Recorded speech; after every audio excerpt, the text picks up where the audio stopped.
I have a comment and a legitimate question.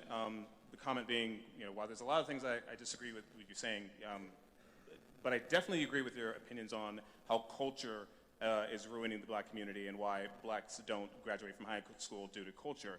I think there's an element that you might be missing, and I'm not sure if you brought it up before.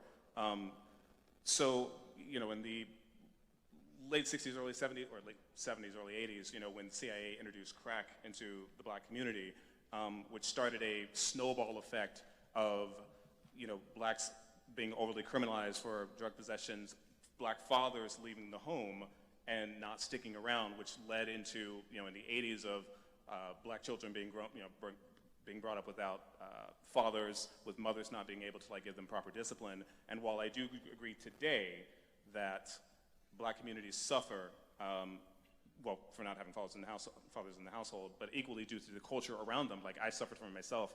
If a black person wants to be educated in the hood, we get called house Negroes and Uncle Toms. If I want to better myself, but I was the element of originally introducing crack into those communities, which eliminated fathers from the home, I think those still have effects today. And while I agree that there isn't systemic racism keeping black people down now, I think the triggers that happened back then still affect us today.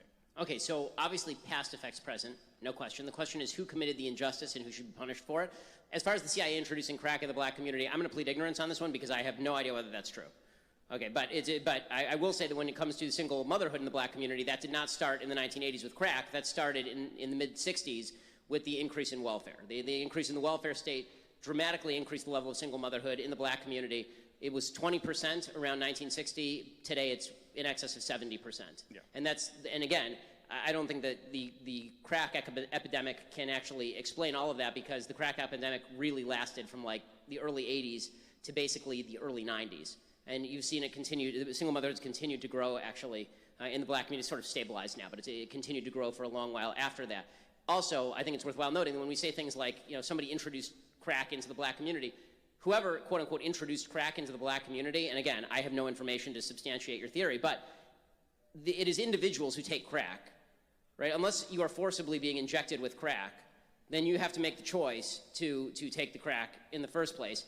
And it's also worth noting that there were a lot of black legislators in the inner city who were looking for harsher sentences on crack cocaine, specifically because it was an epidemic in the inner city and was ruining a lot of lives. So the only way I think that when it comes to the single greatest intergenerational poverty statistic, the only way to walk this back is not through reparations, I think. It's through it really is through culture. It's through reinculcating the idea that fathers need to stick around, and you're a bastard if you don't stick around after you father a child. Absolutely. So my question... And that's true for white, black, or green. It doesn't matter to me.